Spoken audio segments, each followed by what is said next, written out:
Mae Ysgol Ty Ffynnon yn un Saesneg ar gyfer plant 3 i 11 oed, meithrin, bebanod ac adran iau. Agorwyd yr ysgol ym mis Medi 2014 drwy uno ysgol bebanod ac ysgol iau. Cafodd ei adeiladu dan prosiect buddsoddi ysgolion yr 11 ar 20 ar y cyd y Llywodraeth Cymru.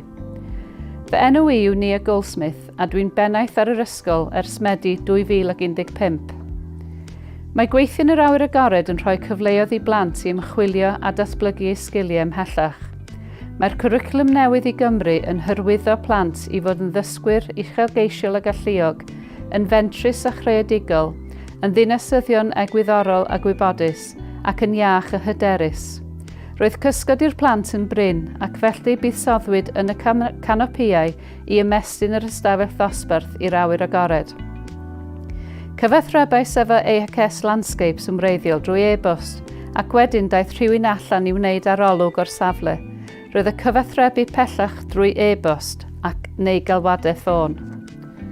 Roedd y pris yn gystadleuol efo cwmnïau eraill, ddim y dritaf a ddim y rhataf, ond gan fod A&S Landscapes yn gweithio'n lleol o'r blaen, roedden nhw'n gallu gweld a chlywed am ei gwaith. Dewisais A&S Landscapes oherwydd dyluniad y Canopiau, y gwasanaeth a chyngor ag efais, ei dull o gyfathrebu a'i perodrwydd i osod y Canopiau yn ystod adeg ysgol. Roedd meddwl agored gennym ar gyfer dyluniad y Canopiau ac yn awyddus i gymryd cyngor ar gyfer y dyluniad gorau a fyddai'n gweddu orau efo'r ysgol. Pan ddaeth y dyn i fesur, rhoddodd cyngor gadarn ar gyfer y dyluniad a'i maint. Cyfathrebais efo'r cwmni drwy gydol y gwaith, fel arfer drwy e-bost neu galwadau ffôn efo Stephanie yn holi am cynnydd y gwaith. Cefais hefyd gyswllt â Lincoln de Rose i ddechrau. Roedd y staff ar y safle yn rhagorol, Mark a Dan. Roeddynt yn hynod broffesiynol a chwrtais drwyddi draw. Roeddynt yn daclus wrth weithio ac yn bleser i'w cael ar dir yr ysgol. Cwblhawyd y gwaith i safon uchel iawn a ni fyddwn yn oedi cyn ei hargymell. O ganlyniad i'r Canopiau, mae'r plant a staff yn gallu defnyddio'r awyr agored ym mhob tywydd, glaw neu cysgod ar ddyddiau heulog.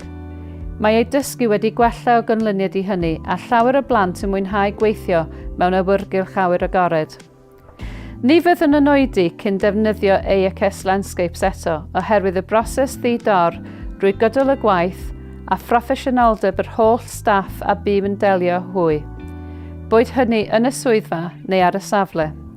Rwyf eisiau wedi argymell A&S Landscapes i ysgolion eraill ac yn sicr fi fyddaf yn parhau i wneud hynny yn y dyfodol.